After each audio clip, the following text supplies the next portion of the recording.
జగన్మోహన్ రెడ్డికి పరిపాలన తేడా ఎలా ఉండబోతుంటారు? చాలా తేడా ఉంటుంది. సంబంధం ఏముంది అసలు?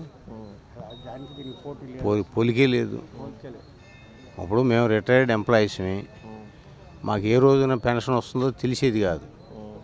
ఈయన వచ్చిన తర్వాత మాకు పెన్షన్ ఖచ్చితంగా ఒక డేట్కి వస్తుంది అనేది ఒక నమ్మకం ఉంది. గతంలో మాకు అలా వచ్చేది. ఫస్ట్ తారీఖు ఉదయం 9 మాకు అకౌంట్లో డబ్బులు పడేవి. ఈయన వచ్చిన తర్వాత ఏ రోజు ఏ తేదీన పడుతుందో తెలియదు విషయం అది. తర్వాత మరి మాకు రావాల్సిన డిఏలు అయిపోయినాయి. పిఆర్సీ బకాయిలన్నీ ఏమీ ఇవ్వలేదు, ఎరియర్లు ఇవ్వలేదు. ఇక రెగ్యులర్ ఎంప్లాయీస్ అయితే వాళ్ళ బోలు డబ్బులు స్వాహా అయినాయి. మరి ఇవన్నీ నష్టమేగా. ఎంప్లాయీస్గా చెప్పుకుంటున్నాం. మిగిలిన అన్ని రంగాలకి పడింది ఆ దెబ్బ, మాకు పడింది ఆ దెబ్బ. అది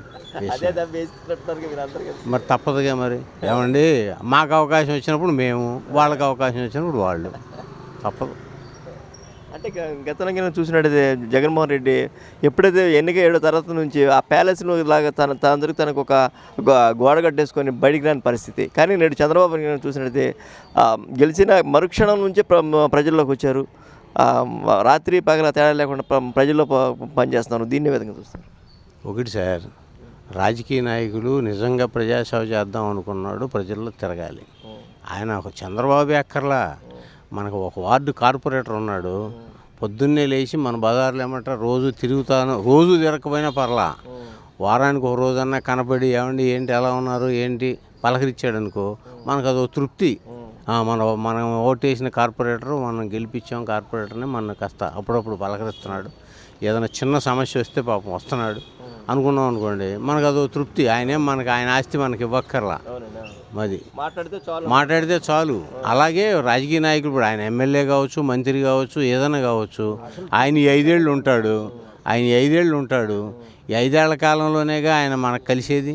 ఒకవేళ రేపు ఆయన ఓడిపోయాడు, ఆయన కలవచ్చు కలగకపోవచ్చు.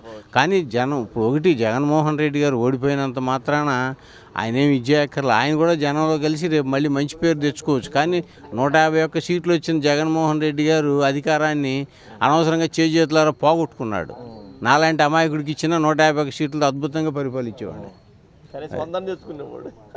మంచి ఏమండి, అంత 151 సీట్లు రావడం అంటే మాటలా ఏంటండి, తమాషానా? తీర్పిచ్చారు మరి. చేసిన పనులే ఏదైనా అంతే కదా సార్.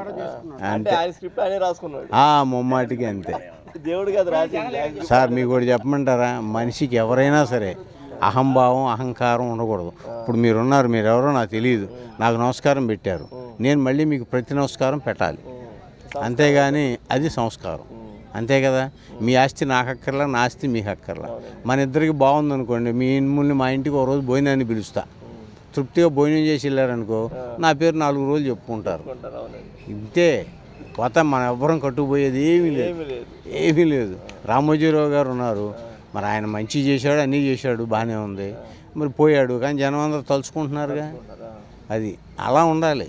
ఇప్పుడు రామోజీరావు గారు అంతా స్టేటస్ కాకపోయినా ప్రతి మనిషి ఏదో రకంగా పబ్లిక్లో. కానీ అధికారం శాశ్వతం అని చెప్పేసి నమ్మి రోజా, కొడాలని, అంబటి రాంబాబు చాలా చెలరేగిపోయారు. అవన్నీ చూస్తాము.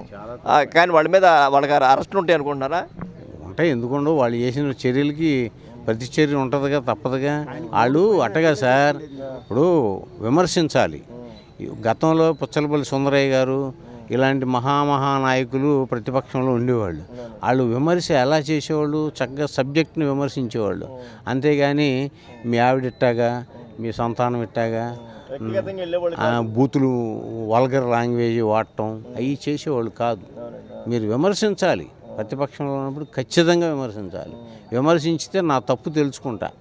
ఇప్పుడు నన్ను నువ్వు ఇలా చేసావా, ఇప్పుడు వాకింగ్ అందరూ ఇటు తిరుగుతున్నారు, నువ్వు ఇటు తిరుగుతున్నావు ఏంటని అడగొచ్చు, తప్పులేదు. లేకపోతే టైం అయిపోయినాక ఆయన వెళ్ళిపోమన్నాడు, వెళ్ళిపోవాలి నేను. అంతేగాని నేను వెళ్ళను ఉంటానంటే అట్ట, అది. అందుకని విమర్శ ఉండాలండి, ప్రతిపక్షం ఉండాలి, విమర్శ ఉండాలి. అప్పుడే అధికార పక్షంలో ఉన్నాడు గొలుసు దగ్గర ఉంటుంది. అది పరిస్థితి. ఓకే అండి.